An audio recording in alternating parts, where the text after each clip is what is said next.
Today they'll be performing Snoopy and Woodstock. Ooh, super bad. How you doing? This is Keith Kelly from Paradise Valley Community College. Looking forward to hearing your group today.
Nice overall vibe to the group. I like the community aspect of music making here. And it feels like this is stylistically appropriate, but I wonder about transcription. So when I'm thinking about playing tunes like this where you're playing something that I would say falls outside of the jazz standard, but definitely has a certain connection to jazz history, and obviously there's a Winton recording of it. Holden, how much transcription have you done? I like the solo. It's got, obviously you're using the blues scale, and you're using a lot of what we would think of as blues tenor sounds. But I'm not sure how much connection to sort of contemporary jazz improvisation is there. And I don't mean contemporary meaning sort of new music, meaning the way that people play the instrument today.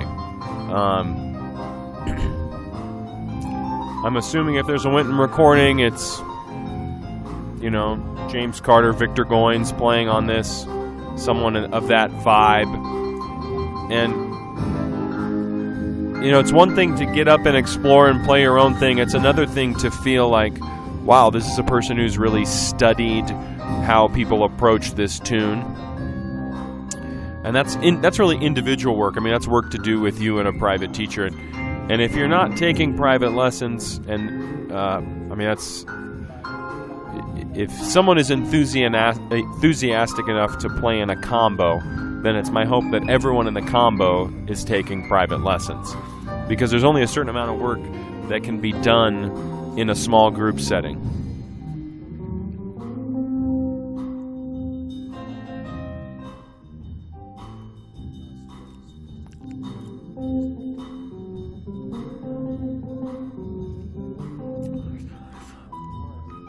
Again, I'm hearing mostly just straight up, I might even call it sort of Chicago blues, which is hip. But what I'd love to hear some more of those jazz colors in there. If we're just playing root 4, flat 7, flat 3, what? Again, there's a lot that can be done there. But if we're going to go whole hog on the just playing the blues, then it's going to have to get deeper than just running the scale or playing some of those thirds and holding them. When we talk about authenticity and improvisation, and you guys are putting improvisation at the forefront here, which I love to see. It's a combo. You play ahead, and now we're deep in the solo section. And this is ultimately the solos are the thing that's driving the tune. I'd just like to hear more.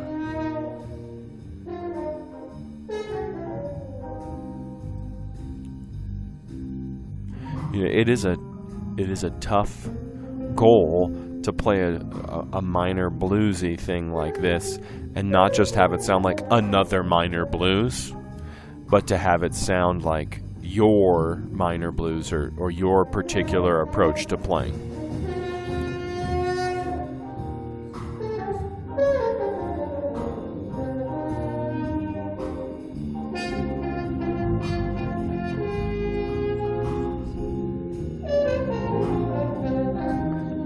So some of the things I think about on a blues like this, we're talking about varying phrase length, talking about varying articulations, range.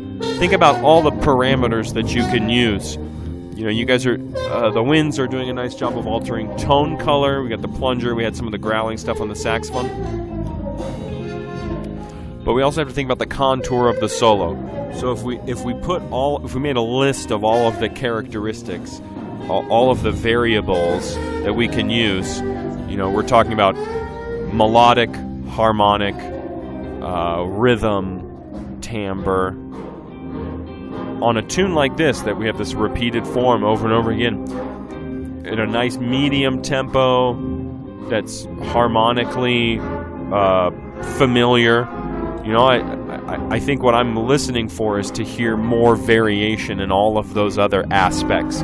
When I just hear 2-bar phrases or I just hear 4-bar phrases, it feels like maybe not enough work was done individually. Again, private lessons, transcription. These are, when we're talking about folks who are really getting up on stage and being serious about improvisation, if those two things aren't happening, then I think it's hard to be taken seriously as a student of the music.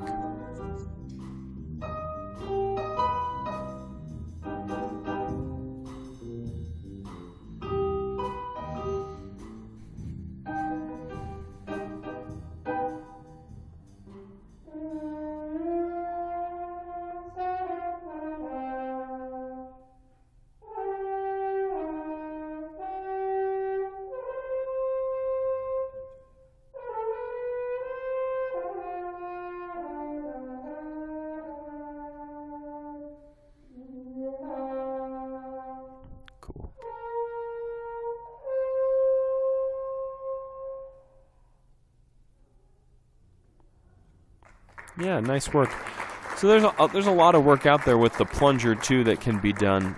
Some people have developed systems. I'm thinking about Frank Rosalino here.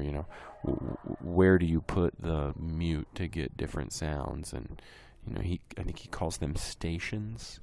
There's the totally covered, there's the mostly covered, then there's a station where it's slightly open, and there's all the way. So that if you're going to say, okay, I'm going to use the plunger, digging deep in all of those ways in which you can use it to get all of those different colors.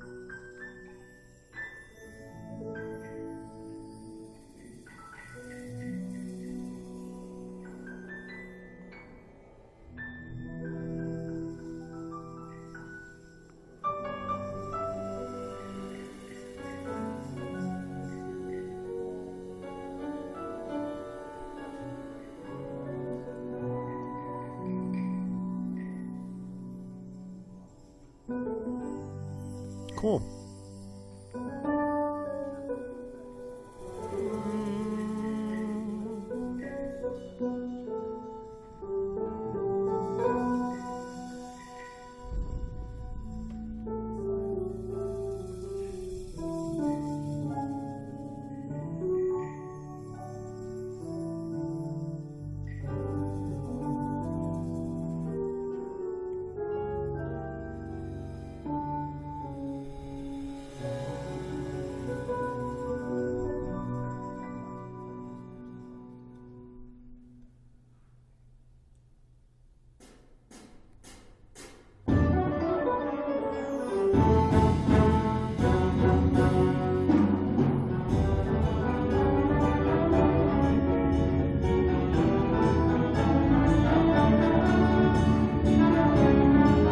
Really great job on the intro.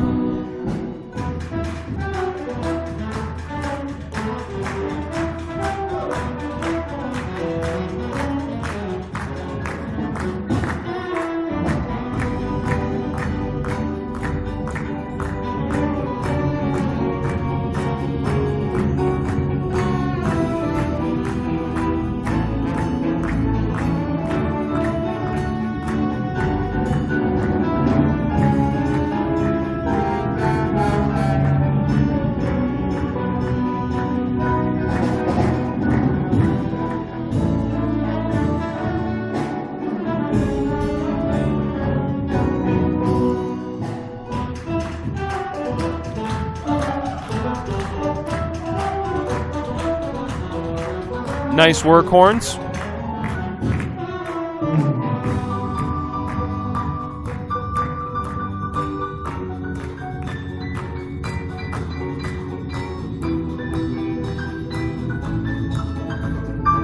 Yeah, digging that piano solo.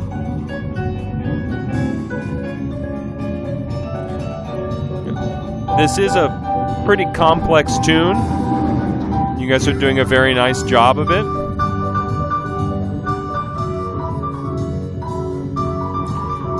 You know, we're hearing all of the things we would expect to hear if you had spent time listening to the quintessential recording.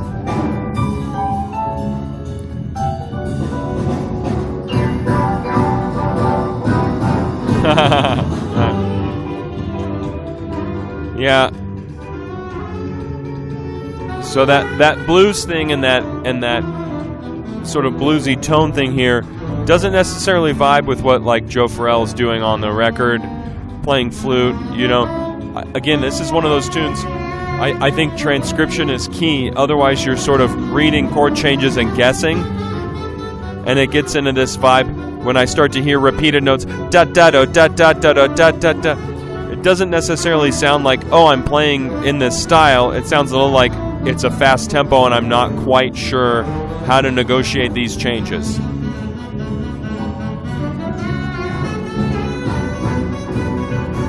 You know, if we're thinking about Chick Corea and the saxophone sounds that fit in that vibe, Stan Getz is one of those names. The Captain Marvel record that he did with a bunch of those folks where he's playing Chick Corea tunes.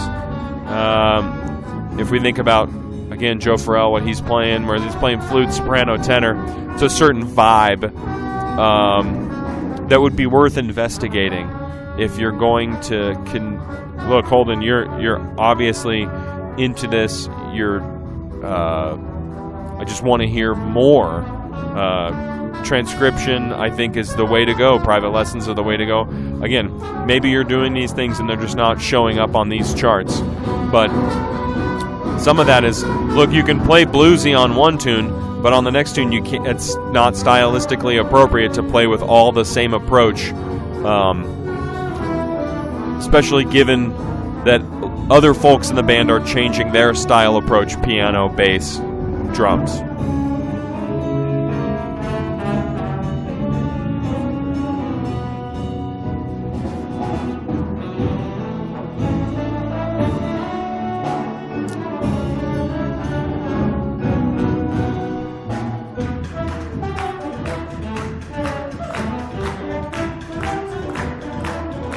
Yeah.